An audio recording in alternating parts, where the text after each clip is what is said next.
آج صبح علامہ اقبال صاحب رحمۃ اللہ علیہ کی ایک نظم پڑھ رہا تھا جس میں انہوں نے اسلام کی اور پیارے نبی حضرت محمد رسول اللہ صلی اللہ تعالی علیہ وسلم کی سنت کے مطابق انسانوں کی رہنمائی کی ہے۔ فرماتے ہیں کہ دیار عشق میں اپنا مقام پیدا کر، دیار عشق میں اپنا مقام پیدا کر، نیا زمانہ نئے صبح و شام پیدا کر، میرا طریق امیری نہیں فقیری ہے، میرا طریق امیری نہیں فقیری ہے، خودی نہ بیچ، خودی نہ بیچ، غریبی میں نام پیدا کر۔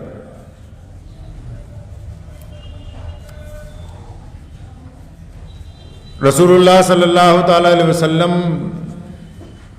انسانوں سے چاہتے ہیں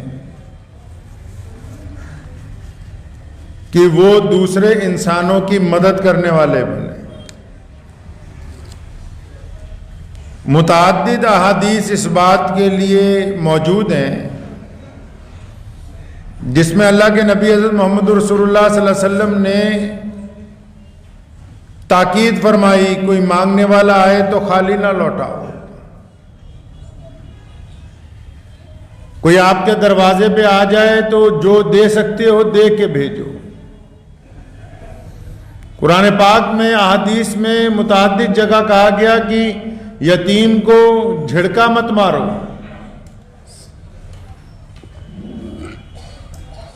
مسکین کے ساتھ احترام سے پیش آؤ۔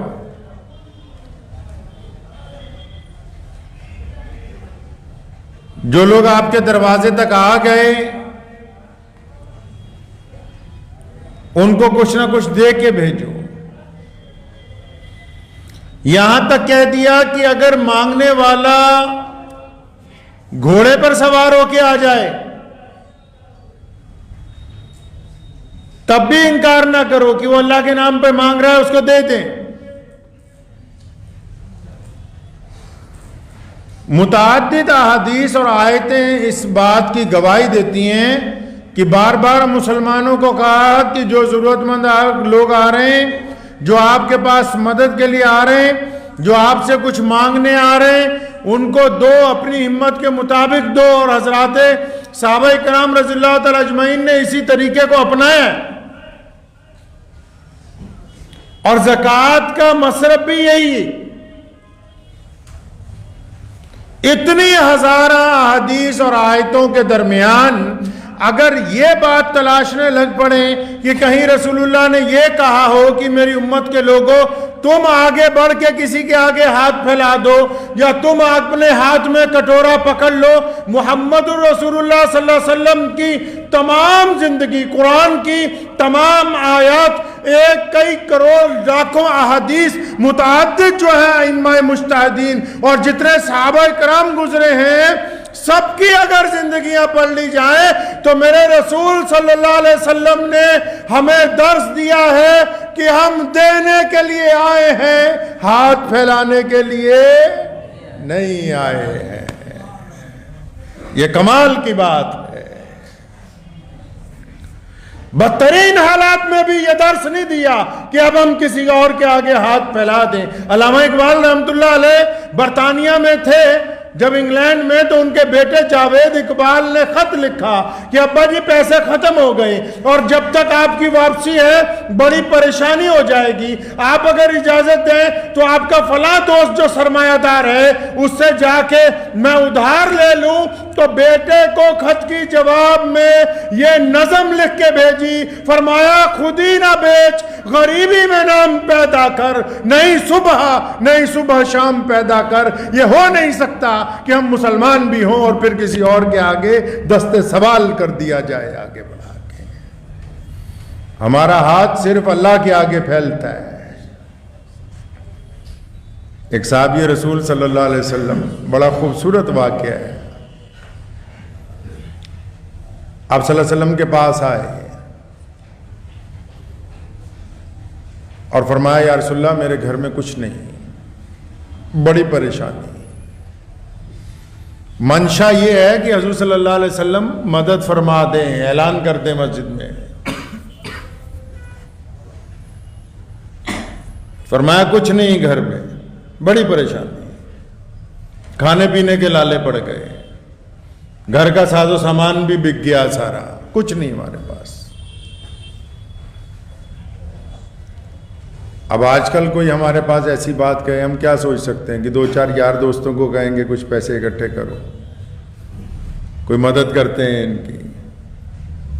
قربان جاواں سونے رسول حضرت محمد رسول اللہ صلی اللہ علیہ وسلم، کہیے صلی اللہ علیہ وسلم۔ فرمایا کیا ہے، بچا کیا ہے؟ اب تمہارے سرمایہ میں تمہارے پاس ہے کیا؟ فرمایا یا رسول اللہ ایک کمبل ہے، مطلب ایک چادر ہے، بس یہی بچ گیا، باقی سب ختم۔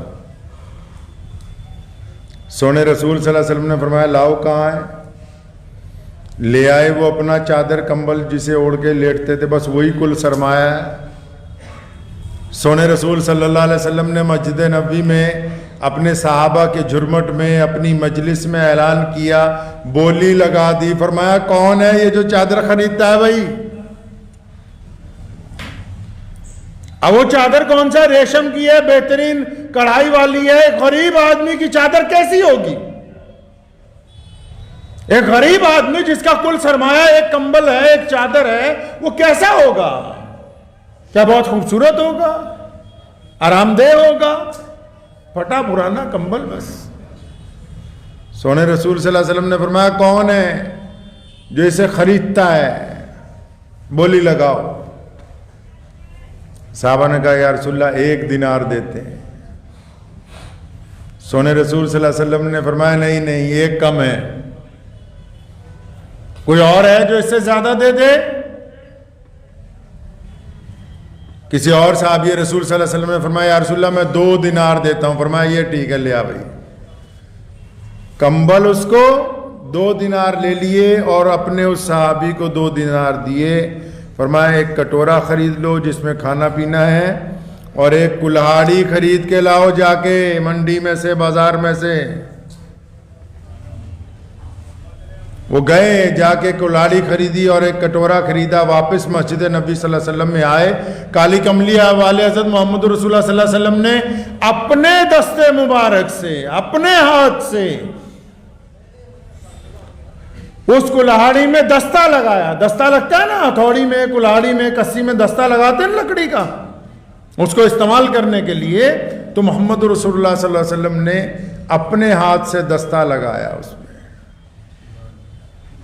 اور پھر فرمایا جاؤ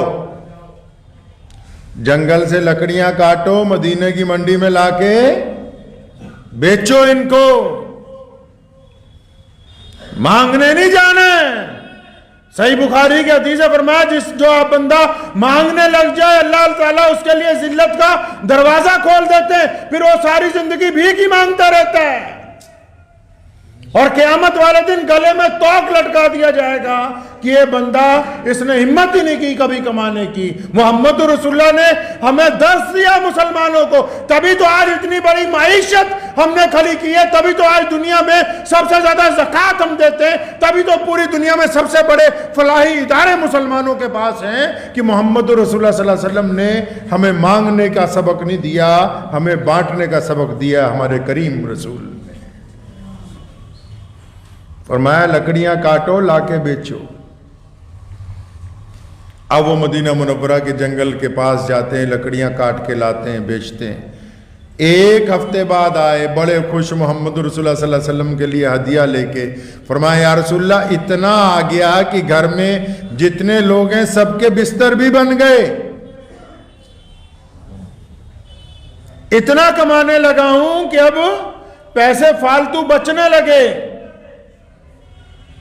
محمد رسول اللہ صلی اللہ علیہ وسلم نے ہمیں درس دیا۔ بعض لوگ پوچھتے ہیں کہ اسلام کی کیا پالیسی ہے، اسلام کیسی اقتصادیات چاہتا ہے، اسلام کیسا معاشرہ چاہتا ہے، تو محمد رسول اللہ نے ہمیں درس دیا کہ لوگوں نوکر نہ بنو، اپنا کاروبار کرو، گرچہ وہ چھوٹا ہی کیوں نہ ہو۔ نوکر بننے سے بہتر ہے کہ تم چھوٹے کاروبار میں بذات خود اس کے مالک بن کر کام کرو۔ اسلام کی پالیسی ہے تاکہ لوگوں کے متحد نہ ہو، تاکہ وہ اپنی قسمت کسی اور کے ہاتھ میں نہ پکڑائیں، وہ خود طے کریں کہ ہم کو کتنے پیسے کمانے، کس ذرائع سے کمانے۔ اللہ نے ان کو جسم دیا، عقل دی، بہترین زبان دی، آنکھیں دی، سننے کے لیے کان دیے، وہ خود بازار میں اترے اور رزق حلال کو کمائیں۔ محمد رسول اللہ کی تاکید ہے، اور خود کاروبار کر کے دکھایا، اور خود باغیچوں کے اندر کام کر کے دکھایا، خود پتھر اٹھا کر دکھائے، تاکہ قیامت تک آنے والے انسانوں کو ہم یہ بتا سکیں کہ محمد رسول اللہ صلی اللہ علیہ وسلم کی امت خود کفیل ہے۔ اس امت نے آج تک کسی کے آگے ہاتھ نہیں پھیلایا، یہ امت ہمیشہ سے اپنے وسائل خود پیدا کرتی آئی ہے۔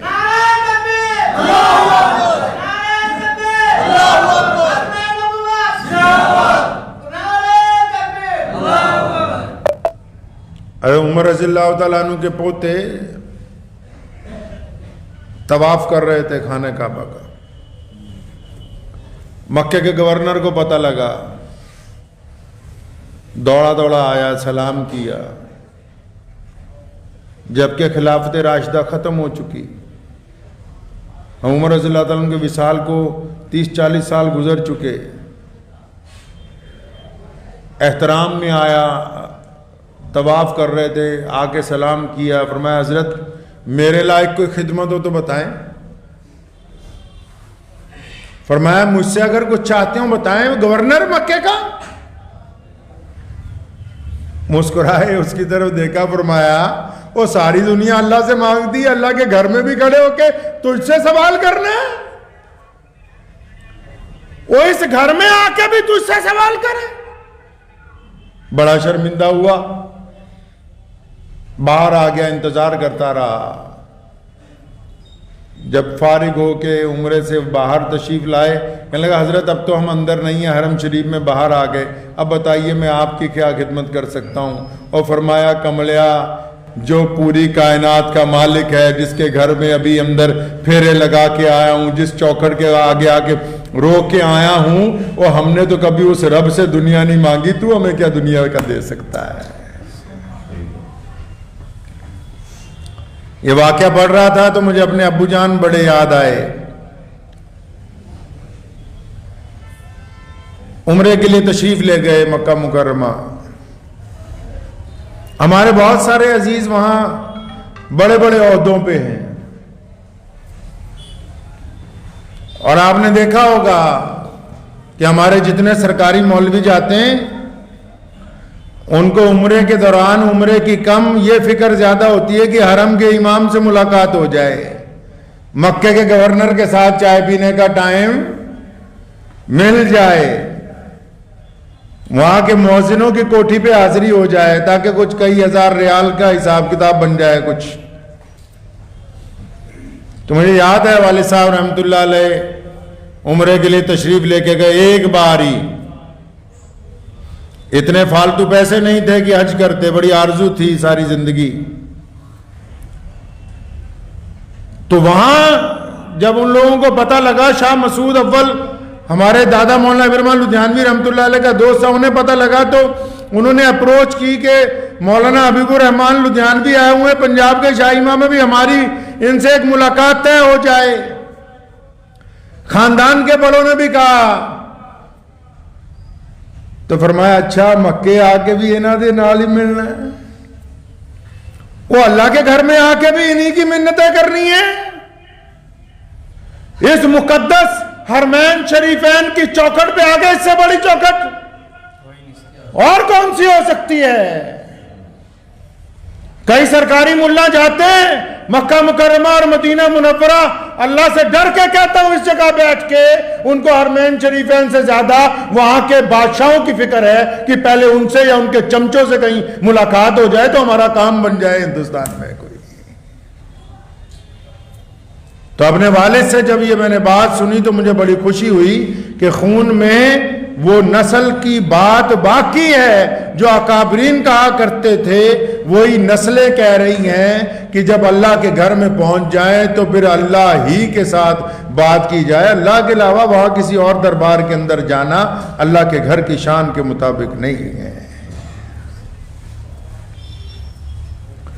اپنا معیار خود طے کرنا ہے آپ کو۔ اسلام نے آپ کو معیار دیا، دنیا معیار سے بہت نیچی تھی، دنیا معیار سے بہت گری ہوئی تھی، محمد رسول اللہ نے اس کو معیار عطا کیا ہے۔ آپ کون سے اسلام کی بات کرتے ہیں جو لوگوں کے سمجھ نہیں آتا؟ اسلام نے تو گرتی ہوئی انسانیت کو اٹھا کے اپنی چھاتی کے ساتھ لگایا، کندھے میں اپنے برابر کھڑا کیا ہے۔ اسلام نے نوکر بننے کی بجائے مالک بننے کی ترغیب دی ہے۔ اسلام نے ہاتھ پھیلانے کی بجائے ہاتھ بڑھانے کی ترغیب دی ہے۔ اسلام نے اپنی قوت عمل سے کاروبار کرنے کے بعد اپنے عزیز و اقارب کو زکوٰۃ دینے کی تربیت دی ہے۔ اور پھر جو نٹھلے ہیں ان کے نکمے رہنے کا نقصان کس کو ہے؟ وہ بھی نقصان ملت کو ہی ہے۔ اب پوچھے وہ نقصان کیا ہے؟ ایک بندہ ہے وہ کہتا ہے جی میں کام ہی کوئی نہیں کرنا، ویلا، پنجابی کہاوت ہے ویلا دماغ شیطان دا گھر۔ تین باتیں آ جائیں گی جو نکمے لوگ ہوں گے ان میں،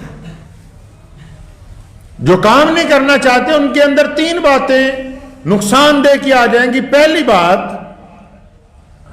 اگر زیادہ دماغ خالی رہے گا تو پوری طاقت جو ہے نشے کی طرف چلی جائے گی کہ بھائی منشیات کی طرف چلے جائیں، کوئی نشہ کر لیں، شراب پی لیں، افیم کھا لیں، چرس پی لیں، ساری توجہ جو ہے وہ نشے کی طرف چلے گی۔ پہلا نقصان کام نہ کرنے کا یہ کہ آپ نشے کی طرف چلے جائیں۔ دوسرا، حرام خوری کی عادت پڑ جائے، وہ ان ذرائع کو تلاش کرے گا جہاں بنا کچھ کیے کرائے۔ مجھے اپنے ابو جان رحمت اللہ علیہ کی بات ہمیشہ یاد آتی ہے اور ہم اب بھی اس کے اوپر عمل کرتے ہیں۔ جب بھی کوئی لوگ مانگنے والے آئے بالکل ان کی مدد کی، لیکن کئیوں کو چپکے سے پوچھتے تھے کچھ کر سکتا ہے؟ ایسے ہزاروں لوگوں کو جانتا ہوں جن کو پیسے دیے کہ جاؤ فلاں کام کر لو، فلاں مال خریدو، گاؤں دیہات میں جا کے بیچو، فلاں چیز کی ریڑھی لگا لو، فلاں چیز کا کاروبار اپنے گھر کے اندر کر لو، اور دوستوں کو ترغیب دلوایا کرتے تھے کہ اگر ہم اس کو چند لاکھ روپے کی مدد کر دیں یہ کاروبار سٹینڈ کر لے تاکہ یہ دوسروں کی مدد کرنے والا بن جائے۔ تو پہلا نقصان نکمے آدمی کا کہ نکمہ آدمی نشے کی طرف چلا جاتا ہے۔ دوسرا نقصان نکمے آدمی کا یہ ہے کہ وہ حرام خوری کی طرف مکمل توجہ لگا دیتا ہے۔ اب تیسری پہچان نکموں کی کیا ہے کہ وہ حسد کرنے لگتا ہے۔ کیا کرنے لگے گا جی؟ اس کو اپنے پڑوسی سے تکلیف ہو جائے گی کہ یہ کامیاب کیسے ہو رہا ہے، اپنے بھائی سے تکلیف ہو جائے گی کہ یہ کامیاب کیسے ہو رہا ہے، اپنے رشتہ داروں سے تکلیف ہو جائے گی کہ یہ کامیاب۔ کیوں یہ تکلیفیں کیوں ہو رہی ہیں؟ کیونکہ خود کوئی کام نہیں کرنا ہے، اور جن کے پاس کوئی کام نہیں ہے وہ کیا کر سکتے ہیں؟ یا وہ نشہ کر سکتے ہیں، یا حرام خوری کر سکتے ہیں، یا وہ دوسروں کی برائیاں کر سکتے ہیں۔ کیونکہ انہوں نے خود کوئی کام نہ کرنے کا ٹھہر لیا ہے تو پھر اللہ نے بھی رسی ان کی ڈھیلی چھوڑ دی ہے کہ چلو حرام خوری کے اندر لگے ہو تو پھر لگے ہی رہو۔ اسلام چاہتا ہے دنیا کے لوگوں سے، محمد رسول اللہ صلی اللہ علیہ وسلم چاہتے ہیں کہ آپ محنت کریں، محنت کے اندر کوئی شرم نہیں ہے، کام کے اندر کوئی شرم نہیں ہے۔ جو مہمان رسول اللہ صلی اللہ علیہ وسلم کے گھر ٹھہرا اور اس نے آپ کا بستر ناپاک کر دیا، سوئے پڑے، استنجا کر دیا بستر پہ، جب وہ واپس آیا اس نے دیکھا کہ اس کی ناپاکی کے اوپر محمد رسول اللہ پانی گرا رہے ہیں تاکہ وہ ناپاکی جو ہے پاکی کے اندر تبدیل ہو جائے۔ کام کرنے میں کیا شرم ہے؟ محمد رسول اللہ صلی اللہ علیہ وسلم نے اپنے ہاتھ سے باغیچے میں ہزاروں درخت لگائے جو آج مدینہ منورہ کے اندر موجود ہیں۔ محمد رسول اللہ صلی اللہ علیہ وسلم نے اپنے ہاتھ سے مسجد نبوی کی دیواروں کے اندر پتھر اٹھا کے لگائے۔ کام میں کیا شرم ہو سکتی ہے بھائی؟ کچھ لوگ سوچتے ہیں کہ بس کام ہو تو بالکل اوپر سے ہی ہو، کہ ہم باپ دادا کی گدی کے اوپر بیٹھ جائیں۔ کسی باپ دادا نے کوئی ایسی گدی نہیں چھوڑی کہ آج تک اس پر کوئی بیٹھ سکے۔ تاریخ اٹھا لیں پوری دنیا کی، جتنے لوگ بڑے بڑے بادشاہ بنے، بڑے بڑے عالم بنے، ان کی نسلیں تباہ ہو گئی۔ کیوں؟